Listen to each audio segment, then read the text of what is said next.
তওবার দরজা খোলা আছে। আমরা তো সবাই গুনাহগার, কম বেশি। তওবার দরজা আল্লাহ তাআলা খোলা রাখছেন। যারা তওবা করবে, খালেস তওবা, আল্লাহ তাআলা তাদের সমস্ত গুনাহগুলোকে মাফ করে দেন। আজকে জুমার দিন, কারা পড়ছি না পড়ছি এটা তো জানার, যিনি পড়ছেন তিনি তো আমল করছেন। জুমার শেষ রাতে শুরু হয়ে যায়, এই এখন শেষ টাইম চলতেছে।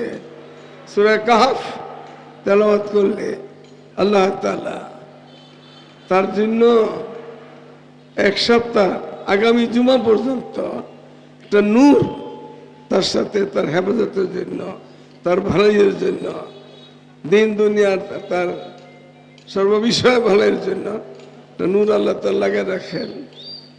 তারা সূরা কাহফ তেলাওয়াত করে। সূরা কাহফ তেলাওয়াত করলে প্রথম 10 আয়াত দাজ্জালের ফিতনা থেকে আল্লাহ তাদের হেফাজত করবে।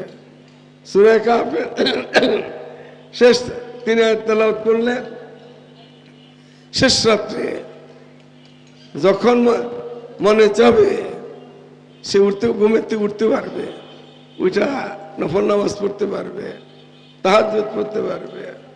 কেউ যদি আল্লাহ তাআলার খুব কাছের হওয়ার ইচ্ছা পোষণ করে, তাহাজ্জুদ ছাড়া কেউ আল্লাহর ওলি হইতে পারে না। 5 ওয়াক্ত আরো যত আছে ইবাদত জিমা খালাস হবে, আর তাহাজ্জুদের দ্বারা বেলায়েতের মাকাম পাবে। তাহাজ্জুদ ছাড়া কেউ ওলি হইতে পারবে না। ওলি অর্থ কি? আল্লাহ তাআলার দোস্ত। এটা হইতে হইলে জুনায়েদ বাগদাদী রহমতুল্লাহি আলাইহি ওনার ইন্তেকালের পরে ওনার খাস মুরিদ একজন সওয়াল করছে, হুজুর আল্লাহ তাআলা আপনার সাথে কি মুআমালা করলো, কি ব্যবহার করছে? উনি বলছেন, আমি তো খুব ভয় পাইছিলাম, নৈরাশ্যের ভাব এসে গেছিল। আমার সামনে খালি কালো আসতেছে আর লাল আসতেছে, সবুজ নাই, সাদা নাই, শুধু কালো আর লাল এগুলো আসতেছিল। আমি তো নৈরাশ্য হয়ে গেছিলাম। মনে করিম ওই সময় আমার সামনে একটা ঘোষণা দিচ্ছেন, এ জুনায়েদ, তোমার আমলের উপরে তুমি নৈরাশ্যের ভাব এসে গেছ। তো তুমি যে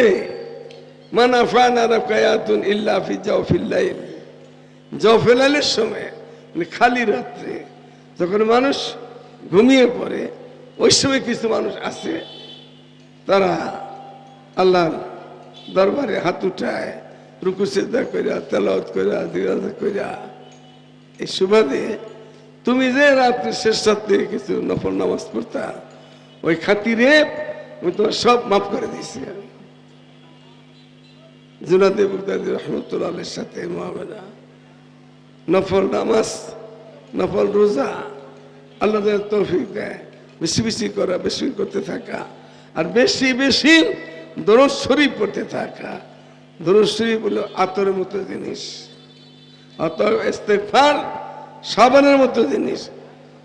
কাপড়ে ময়লা লাগছে, এখন যদি এখানে আতর লাগাই সুগন্ধি আসবে না, আগে কাপড়টাকে ধুইতে হবে, সাফ করতে হবে, এরপরে আতর গোলাপ লাগাইলে সুগন্ধি বোঝা হবে। আমাদের মধ্যে নাফরমানি, চোখের নাফরমানি, হাতের পায়ের আজা অঙ্গের নাফরমানি, এগুলি অন্ধকার ময়লা, এগুলি নদীর পানিতে ধুলে যাবে না, এগুলি ধুইতে হবে তওবার সাবান দিয়া। গমতুবিনি যুদ ইস্তেগফারে কুন গম্ব আমরে খালে কামাদ কারে কুন। যখনই কোনো পেরেশানি আসে তখনই বেশি তওবা করা। তওবা এটা হইলে এই পেরেশানি দূর হবে। অস্ত্র দিয়ে দূর হবে না, ক্ষমতা দূর হবে না, শক্তি দূর হবে না, পেরেশানি দূর হবে তওবা। আস্তাগফিরুল্লাহ, আস্তাগফিরুল্লাহ, আস্তাগফিরুল্লাহ। বেশি বেশি তওবা করলে পেরেশানি দূর হবে। अगर आलम सरासर खा निबाशुद दिल आशिक গুলে গুলজাতে বাসর। আর ফিরুমি বলেন, একটা মানুষ, আমি আপনি, আপনার জন্য বা আমার জন্য বা যার জন্য হোক, এই দুনিয়াটা বিষাক্ত হয়ে গেছে গা, শত্রুতা ভরে গেছে গা, কাটাক্ত হয়ে গেছে গা। যেই দিকে না সেই দিকে শত্রু আর শত্রু অস্ত্র নিয়ে দাঁড়ায় আছে আপনাকে আমাকে মারার জন্য।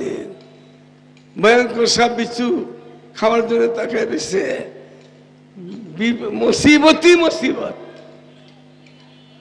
সারাটা দুনিয়া কাটাক্ত বিষাক্ত হয়ে গেছে গা।